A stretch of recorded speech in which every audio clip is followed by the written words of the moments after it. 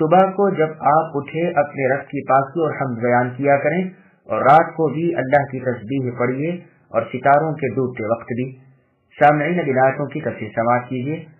قیامت کا ذکر مشرکوں اور کافروں کے عناد کا بیان ہو رہا ہے کہ یہ اپنی سرکشی، ضد اور ہر دھرمی میں اس قدر بڑھ گئے ہیں کہ اللہ تعالیٰ کے عذاب کو محسوس کر لینے کے بعد بھی انہیں ایمان کی توفیق نہ ہوگی۔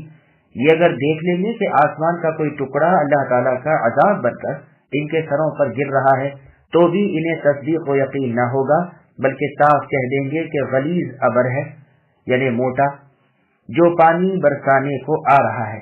جیسے اور جگہ اللہ نے فرمایا وَلَوْ فَتَحْنَا عَلَيْهِمْ بَابًا مِنَ السَّمَاءِ الْآيَةِ، یعنی اگر ہم ان کافروں پر ان کے لیے آسمان کا کوئی دروازہ بھی کھول دیں اور یہ وہاں چڑھ جائیں، تب بھی یہ تو یہی کہیں گے کہ ہماری آنکھیں باندھ دی گئی ہیں، بلکہ ہم پر جادو کر دیا گیا ہے۔ یعنی معجزات جو یہ طلب کر رہے ہیں اگر ان کی چاہت کے مطابق ہی دکھا دیے جائیں، بلکہ خود انہیں آسمانوں پر چڑھا دیا جائے، جب بھی یہ کوئی بات بنا کر ٹال دیں گے اور ایمان نہ لائیں گے۔ اے نبی صلی اللہ علیہ وسلم، آپ انہیں چھوڑ دیجئے، قیامت والے دن خود انہیں معلوم ہو جائے گا۔ اس دن ان کی ساری فریب کاریاں رکھی کی رکھی رہ جائیں گی، کوئی مکاری وہاں کام نہ دے گی، چوکڑی چوک جائیں گے اور چالاکی بھول جائیں گے۔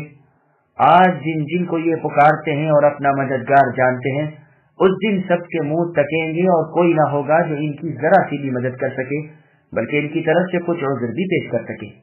یہی نہیں کہ انہیں صرف قیامت کے دن ہی عذاب ہو اور یہاں اطمینان و آرام کے ساتھ زندگی گزار لیں، بلکہ ناانصافوں کے لیے اس سے پہلے دنیا میں بھی عذاب تیار ہیں۔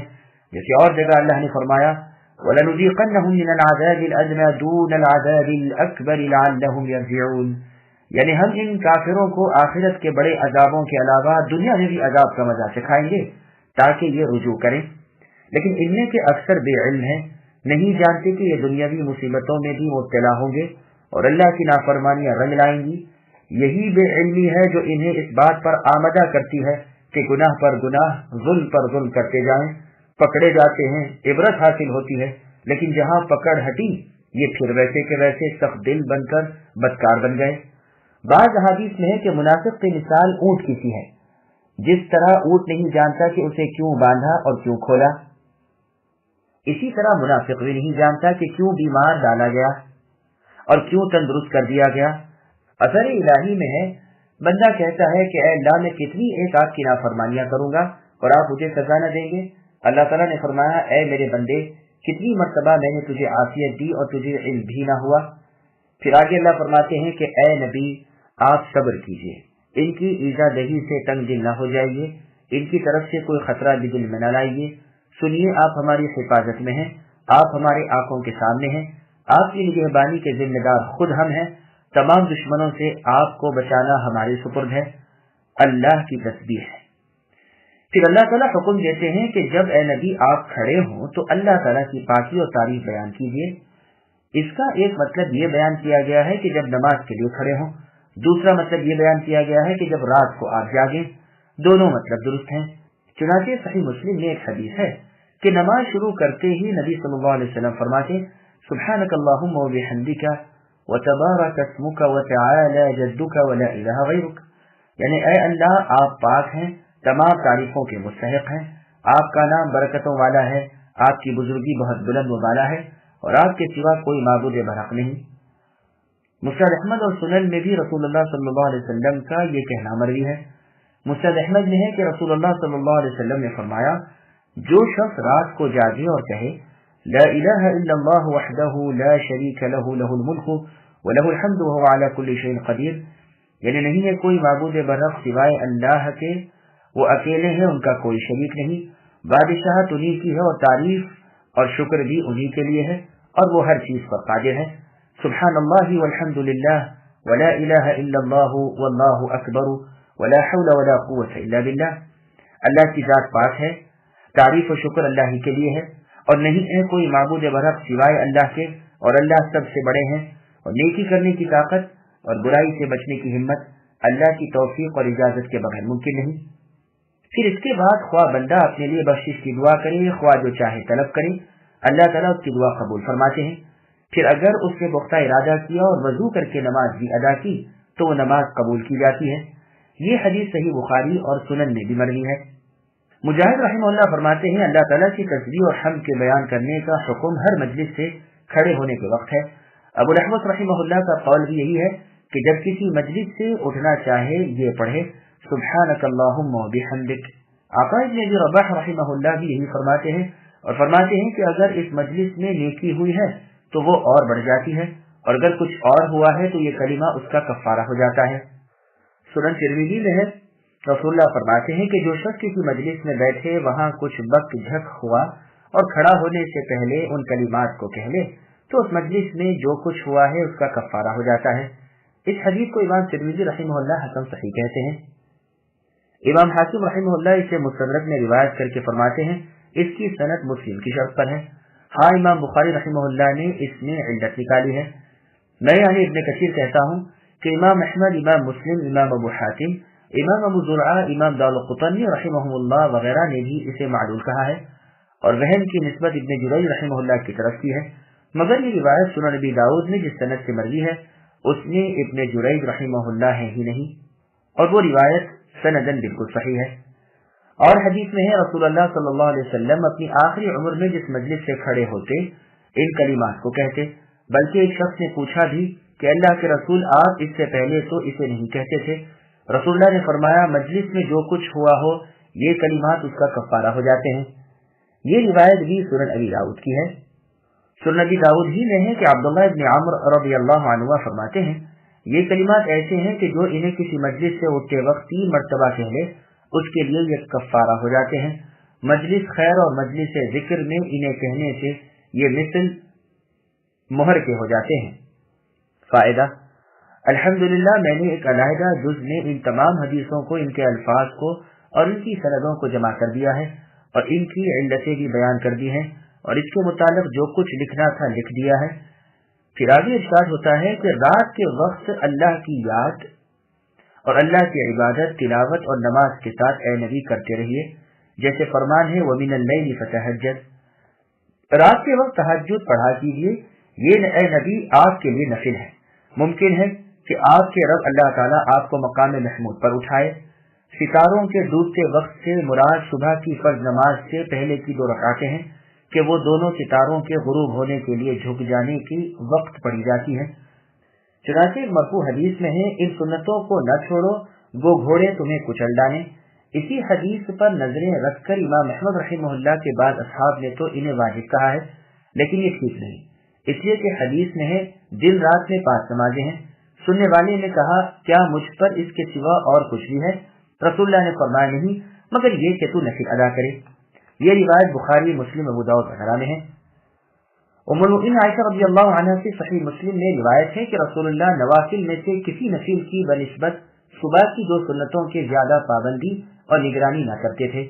صحیح مسلم میں ہے رسول اللہ فرماتے ہیں صبح کے فرضوں سے پہلے کی یہ 2 سنتیں ساری دنیا سے اور جو کچھ اس میں ہے اس سے بہتر ہیں۔